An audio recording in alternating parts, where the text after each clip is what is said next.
Namaskar. This episode is a follow-up of the GK.Book special edition, which happened exactly 10 episodes earlier and was based on internationally acclaimed quotations. That was episode number 006.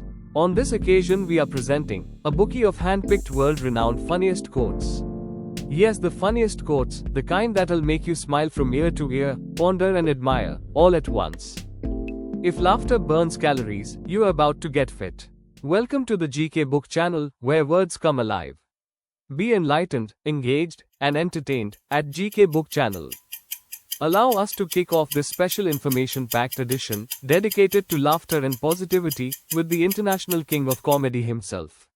Here's the opening quote, attributed to the legendary Charlie Chaplin. "A day without laughter is a day wasted." Through this quote, Charlie Chaplin suggests that a day in which we forget to laugh or find positivity is a day unfulfilled or day wasted. Now few words about the legendary king of comedy, Charlie Chaplin. He was popularly nicknamed the Tramp, his most famous on-screen character. The Tramp was a lovable bowler hat vagabond, with a cane, baggy pants, tight coat, and oversized shoes, which became an international symbol of humor, resilience, and humanity. Here's the next one. "I told my wife she should embrace her mistake. She gave me a hug." Here the humor comes from a clever wordplay on the word embrace. The punch lies in the unexpected twist and the double meaning of embrace. Besides a hug, embrace also stands for accepting one's error. Hence the punchline, "She gave me a hug" punches hard, as the wife takes it literally. The next quote makes a serious observation, and for your own good, you'd better agree. If at first you don't succeed, then skydiving definitely isn't for you. This quote by Stephen Wright is a perfect example of his signature deadpan humor, a style marked by delivering absurd or witty remarks in a serious tone.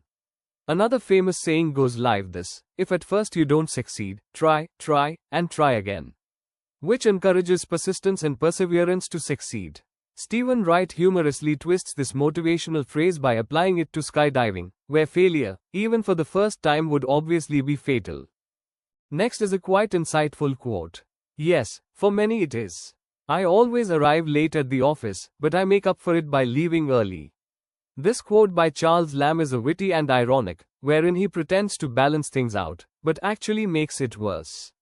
Instead of staying late, he says he leaves early, thereby reversing logic to create a witty twist. Coming up next is a deadpan quote from American ventriloquist and comedian, Edgar Bergen. "Hard work never killed anyone, but why take a chance?" This quote cleverly shows how humor can arise from flipping serious advice on its head, turning it into a witty commentary on human laziness and cautiousness. Here's the next quotation. "I like work. It fascinates me. I can sit and look at it for hours." Jerome K. Jerome is a British humorist best known for his comic novel Three Men in a Boat. In this quote, he humorously captures a universal human tendency, appreciating the idea of work more than the act of working. It mocks the gap between intent and action. The next quote tells us that even failures can be laughed at and learned from. "I didn't fail the test. I just found 100 ways to do it wrong." The quote by Benjamin Franklin is believed to be a humorous variation inspired by a famous saying of Thomas A. Edison. Edison famously said that, "I have not failed. I've just found 10,000 ways that won't work." In fact, he was referring to his many unsuccessful experiments before successfully inventing the electric bulb. In essence, it's a light-hearted message about resilience, reminding us that even failures can be laughed at and learned from. The next quote seems absolutely true. No doubt, it is. "Marriage is the chief cause of divorce" is by Groucho Marx, the legendary American comedian and master of sharp and absurd wit. At first glance, the statement sounds like a simple fact, but its humor lies in the wordplay, reminding us that sometimes, humor is just stating the obvious in an unexpected way. Next comes a wise and insightful quotation. "Even if you are on the right track, you'll get run over if you just sit there." Here Rogers uses the metaphor of a railway track to convey a life lesson.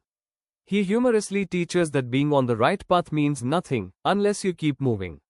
Progress demands persistence, not just position. The next quote is a cleverly crafted play of words. "I would agree with you, but then we'd both be wrong." Though this quotation is attributed to Winston Churchill, there's no verified record of him actually saying it. Here the speaker pretends to be polite by saying that I'd agree with you, but quickly flips it with a humorous punchline, but then we'd both be wrong. It's a clever, tongue-in-cheek way of saying, I strongly disagree with you, but with humor instead of hostility. Here's a striking quotation, especially in today's world. I'm multitasking. I can listen, ignore, and forget all at the same time.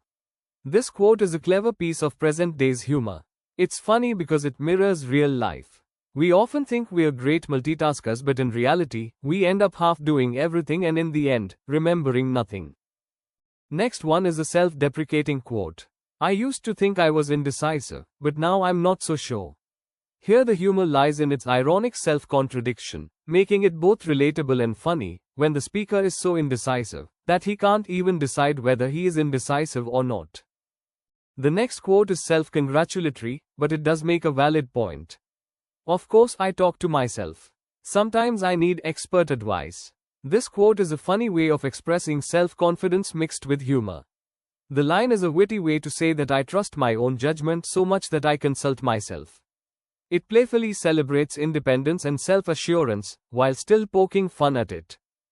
Here's the next quotation. I choose a lazy person to do a hard job, because a lazy person will find an easy way to do it. This quote is popularly attributed to Bill Gates, though its exact origin is debated. At first, the statement sounds paradoxical, as why would someone choose a lazy person for a hard job? But the humor and wisdom lie in the reasoning. The idea is that the lazy ones might actually be clever problem solvers, using ingenuity to make tough tasks easier. Next quote is an ironic as well as an iconic quote. The best way to appreciate your job is to imagine yourself without one. This quote by Oscar Wilde humorously and wisely points out the importance of gratitude and perspective. At first glance, it sounds practical, but its wit lies in the irony. We often complain about what we have, without realizing its value.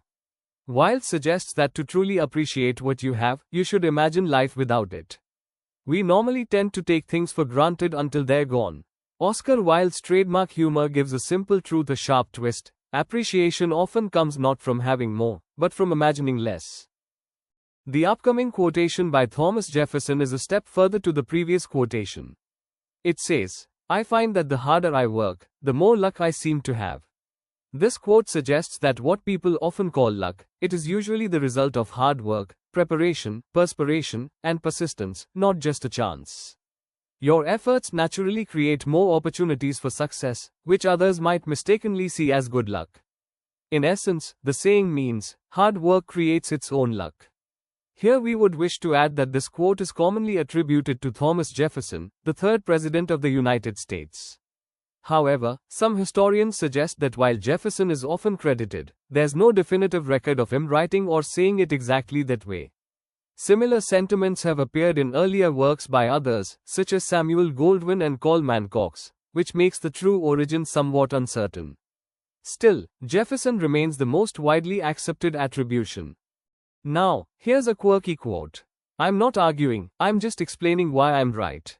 This 1.5-liner is a clever and humorous way of highlighting stubbornness or overconfidence. The speaker claims that he's not arguing, which usually suggests a calm, reasonable stance. However, by adding that I'm just explaining why I'm right, he reveals that he is actually refusing to consider anyone else's opinion. He has already decided he's correct.